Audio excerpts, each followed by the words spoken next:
Families don't always abandon you loudly. Sometimes they do it with a receipt. Before starting the story, please subscribe and like the video and listen through end for chill. The text came in at 7:14 a.m. I remember the time because I just poured coffee into a chipped mug I'd stolen from the office break room. I was standing in my tiny studio apartment, barefoot on cold linoleum, staring at a wall that still smelled faintly like the last tenant's cigarettes. My phone buzzed once, just once.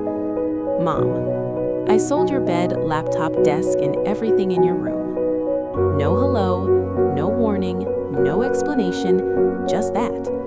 I reread it 3 times, waiting for my brain to catch up. My first thought wasn't anger.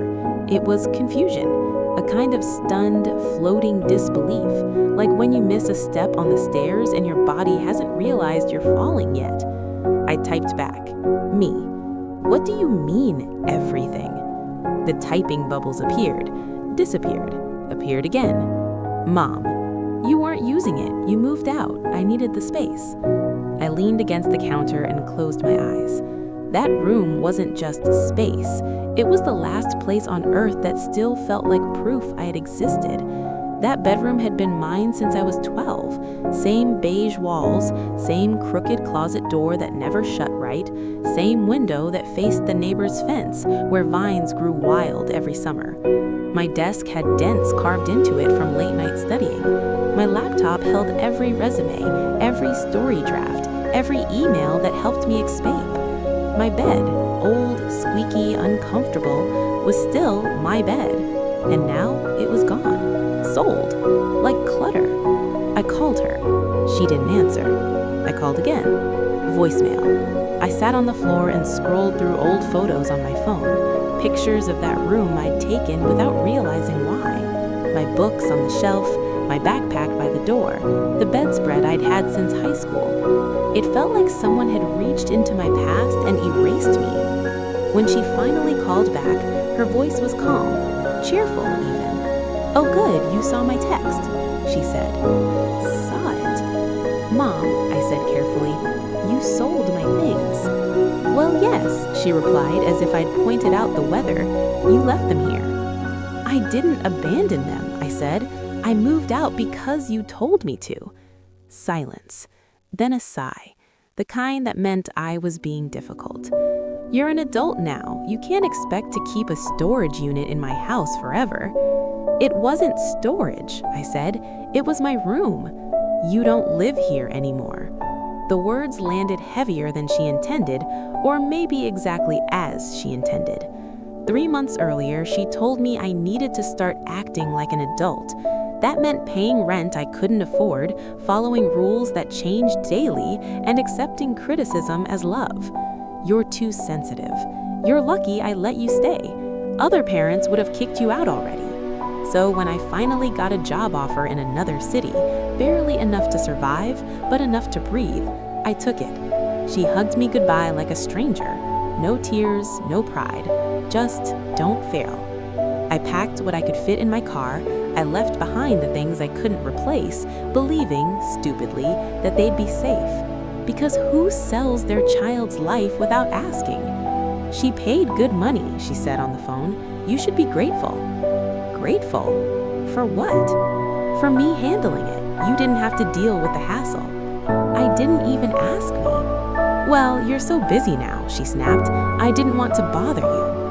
I laughed then, a short, broken sound. "I sold my laptop," I said, "that had my work on it. You should have backed it up." "I sold my journals. You never read them." "I sold my childhood bed. You're too old to be sentimental." Every sentence stripped something else away, not just objects, but meaning. That night, I lay on my mattress on the floor because I couldn't afford a bed yet and stared at the ceiling. And something finally clicked. This wasn't about space. It wasn't about money. It wasn't even about furniture. It was about erasing leverage. As long as my things were there, I had a reason to come back, a tie, a claim. By selling everything, she was sending a message. You don't belong here anymore. There was one thing she didn't mention, my memory box. Inside it were things she never valued enough to remember. My dad's old watch, he left when I was 9, ticket stubs for my first concert, a handwritten note from a teacher who believed in me, a childhood photo I'd always kept hidden because it was the only one I looked happy. I texted her again. Me, did you sell the box in my closet? Her reply took longer this time. Mom, oh, that old thing? Yes, it was junk. I turned my phone face down and cried so hard I couldn't breathe. A week later, she sent me $300. Mom, your share from the sales. I didn't reply. I didn't cash it. That money felt like hush money, like payment for silence. I mailed it back. No note, no explanation, just the check. 2 months later, she texted again. Mom, are you coming home for the holidays? Home. I stared at the word for a long time. Then I replied, me. I don't have one anymore. She didn't answer. Parents think ownership gives them permission because they bought the bed, because they paid for the desk, because the house was theirs. They forget that children are not extensions of their control, that objects hold memory, that rooms hold identity, that safety is more than a roof. She sold my things, yes, but what she really sold was her place in my future. I bought a second-hand desk from a thrift store. It wobbles, but it's mine. I saved up for a refurbished laptop. Every file on it is backed up twice. I sleep on a real bed now. No history, no ghosts. And on my wall, I taped a piece of paper with words I wrote myself. No one gets to erase me again. Some parents don't abandon you in a dramatic moment. They do it quietly, with practicality, with excuses, with a text sent at 7:14 a.m. And sometimes losing everything is the only way you learn what was never truly yours to begin with, including the illusion of a mother who loved you safely. 3 weeks after I mailed the check back, my phone rang at 11:47 p.m. Her name lit up the screen. I stared at it until it stopped. Then it rang again. I answered on the third ring, already exhausted. What? I said. Not hello, not mom, just what? You sent the money back, she said. It wasn't a question. Yes, I said. Why? I laughed softly, not because it was funny, because it wasn't worth explaining. You sold my life, I said. I don't need the receipt. There was a pause. I could hear her breathing, sharp and offended. You're being dramatic, she said. I did what any parent would do. That's when I finally understood something I'd been circling my whole life. She truly believed that. In her version of the story, she was practical, efficient, brave. She'd helped me grow up. She'd forced independence. She'd cleared clutter. In her version, I was ungrateful, oversensitive, emotional. And in that version, my pain didn't exist unless it inconvenienced her. You left, she continued. What was I supposed to do? Turn your room into a shrine? I didn't ask you to keep it forever, I said. I asked you to respect it. She scoffed. Respect furniture? No, I said quietly. Respect me. That was the moment her tone changed. Cold, sharp, familiar. Well, she said, maybe if you hadn't run off, none of this would have happened. There it was. It had always been like this. If I was hurt, it was because I was weak. If I was angry, it was because I was ungrateful. If she crossed a line, it was because I made her. Nothing ever just happened. Everything was my fault. I felt something settle in my chest then. Not sadness, not anger, acceptance. You didn't sell my things because I left, I said. You sold them to punish me for leaving. Silence. Longer this time. Then defensively. That's ridiculous. Is it? I asked.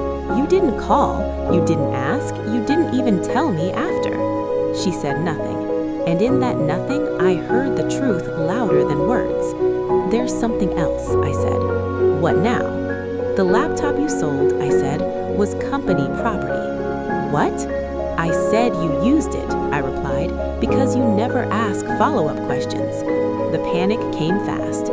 Well, then you should have taken it. I told you not to, I said. You said it looked messy." She started talking over me then, voice rising, scrambling. "Do you know how much trouble I could get in?" I almost smiled. For the first time, the consequences weren't theoretical, they were real. "I'm not fixing this," I said. "What do you mean you're not fixing it?" "I mean, you can talk to the person you sold it to, or the police, or my company's legal department. I'm done cleaning up after you." "You're my child," she said sharply. "You don't get to talk to me like this." "I'm your child," I agreed, "not your property." Her voice dropped, cold, sharp, familiar. "Well," she said, "so that's it? You're cutting me off?" I thought about my empty room, my erased history, my sold memories. "I think," I said slowly, "you cut me off a long time ago." Just finally accepting it. 2 days later, I received a final text. "After everything I've done for you, this is how you repay me? Don't come crying when you realize you need family." I read it once. Then I deleted the thread. Not dramatically, not angrily, just cleanly. Healing didn't arrive like relief. It arrived like quiet. No more flinching when my phone buzzed. No more bracing for criticism disguised as concern. No more defending my right to exist as an adult. I started sleeping better. I stopped apologizing automatically. I noticed how peaceful my apartment felt. Bare walls, secondhand furniture, no history trying to suffocate me. For the first time, nothing in my space could be taken away. 6 months later, I received an email from a stranger. Subject line: "About some items I purchased." My heart skipped. He explained he'd bought furniture from a woman downsizing, said he'd found notebooks inside a desk drawer, old journals, personal writing. He'd tracked my name through a scribble on the first page. "I thought you might want these back," he wrote. I stared at the screen, shaking. Inside the package that arrived days later were 3 journals she'd missed. Not everything, but enough. I didn't tell her. I didn't confront her. I didn't reopen the wound. Some people don't deserve closure. They deserve distance. I placed the journals on my shelf next to the thrift store desk and understood something at last. She sold my past, but she didn't get my future. I don't tell people I'm estranged. I say, I grew up. And when they ask about my family, I say, I built my own. Because the truth is this: some parents teach you love by giving it. Others teach you survival by withholding it. And sometimes the text that destroys your childhood is the one that finally sets you free. I stopped expecting an apology. That was the last illusion to go. She never showed up at my door, never sent a follow-up message, never asked where I lived. Weeks passed, then months. The silence wasn't remorse, it was adjustment. She adapted to my absence the way she'd adapted to selling my things, quickly, efficiently, without reflection. When people asked if I missed my mother, I said nothing. Not because I was protecting her, because the question assumed there had been something to lose. I drove past the old street once by accident. Different car in the driveway, different curtains in the window. My room, formerly mine, was now something else. A guest room, an office, storage. It didn't matter. It had already stopped being mine the moment she decided I was disposable.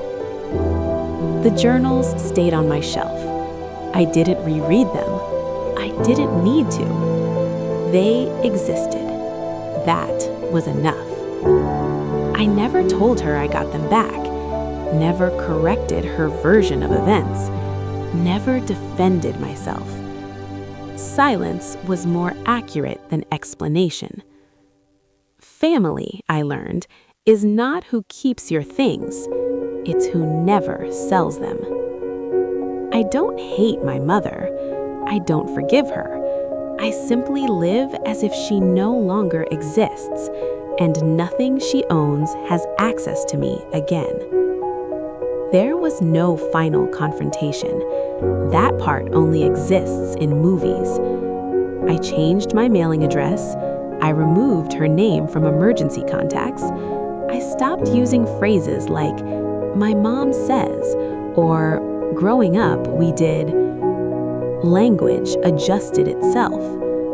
When forms asked for parent or guardian, I left it blank. When systems required an answer, I wrote NA. No one questioned it. Years passed. Birthdays came and went without notification. Holidays became dates on a calendar, nothing else. Her absence stopped being noticeable the way background noise does when it disappears. You don't miss it. You just realize your head feels clearer. Nothing.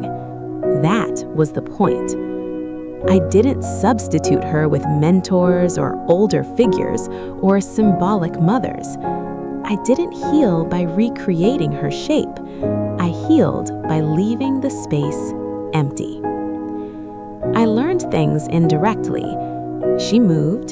She downsized again. She told people we were not close. That phrasing implied choice.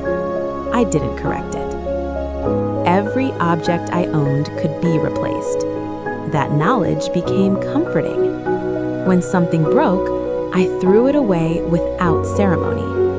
No attachment meant no leverage.